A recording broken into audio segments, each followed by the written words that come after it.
তারা রাইটলি বলে যে সবচেয়ে পুরনো রাজনৈতিক দল, যেটা অবশ্য এই অঞ্চলে সেই অর্থে সত্য নয়, সবচেয়ে পুরনো রাজনৈতিক দল এখানে মুসলিম লীগ, তারপরে কমিউনিস্ট পার্টি, আর এটা তো 1948 সালের পার্টি, কমিউনিস্ট পার্টি হচ্ছে 1921 সালে, হ্যাঁ, মুসলিম লীগ হচ্ছে 1906 সালে।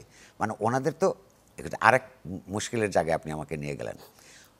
ঘটমান বর্তমান সম্পর্কে প্রতিদিন যে সমস্ত মিথ্যে কথা এরা বলে, আপনি বলছিলেন যে ইতিহাসের বয়ান, মুক্তিযুদ্ধের চেতনা, তাহলে এই যে এখন যেগুলি আপনার চোখের দিয়ে ঘটেছে সেগুলি সম্পর্কে প্রতিনিয়ত যে মিথ্যে কথা তারা বলে ইতিহাস নিয়ে, ধরুন সাঈদকে মেরে ফেলেছে গুলি করে, তারা বলছে আমরা মারি নাই।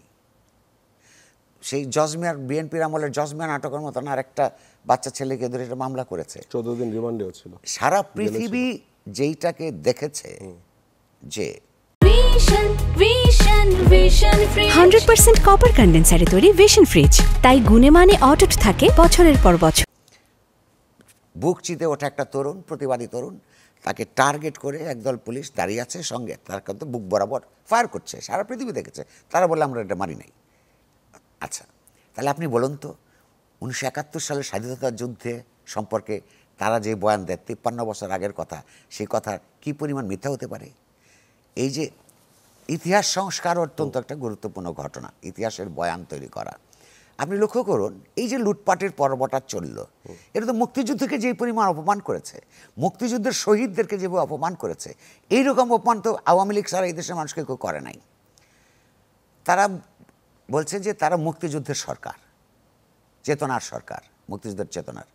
মুক্তিযুদ্ধের চেতনা তো দেশে গণতন্ত্র কায়েম করা, মুক্তিযুদ্ধের চেতনা তো বহুদলীয় গণতন্ত্র, মুক্তিযুদ্ধের চেতনা তো সমতাভিত্তিক অর্থনীতি, মুক্তিযুদ্ধের চেতনা তো রাজনীতি, প্রতিটা নাগরিকের আপনার মানবিক মর্যাদা প্রতিষ্ঠা করা, তার প্রত্যেকটার এগেইনস্টে, রুল অফ ল, প্রত্যেকটার এগেইনস্টে তারা কাজ করেছে। মুক্তিযুদ্ধকে এবং শেখ মুজিবকে তারা ভয়ানকভাবে দলীয় পণ্যে অধঃপতিত করে নিজেদের ক্ষতি করেছে, দেশের ক্ষতি করেছে। এখন এইটার থেকে উদ্ধারের যে চ্যালেঞ্জ, সেটা অনেক বড়।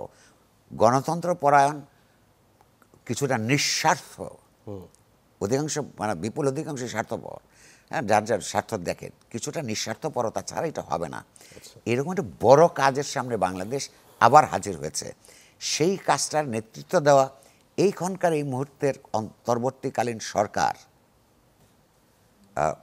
অনুধাবন করে কিনা, বা সেটা তারা একা করবে কিনা, তারা টেনিউরের কথা উঠলেই তারা হলো মাথা খারাপ হয়ে যাবে কিনা, এজেন্ডা কি কতদিন থাকবেন বললেই রাগ হয়ে যাবেন কিনা, এই লক্ষণগুলি খুব খারাপ।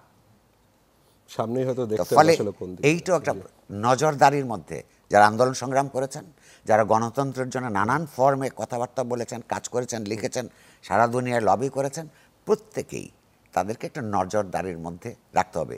শাসক যেই হোক তাকে অ্যাকাউন্টেবল করতে হবে, অ্যাকাউন্টেবল রাখতে হবে। বাংলাদেশে এটা হাত, আপনি প্রশ্ন করেছিলেন বেহাত হবে কি হবে না, নির্ভর করে এই সরকারকেও সেটা যত মহানই হোক না কেন নিরন্তর জবাবদিহিতার আন্ডারে রাখা যায় কিনা। ওনারা যদি একবারও আমাদের দিকে চোখ রাঙাতে চেষ্টা করেন, তাহলে আমরা এই সরকারকে স্বৈরতন্ত্র বলতে এক মুহূর্ত দ্বিধা করব না।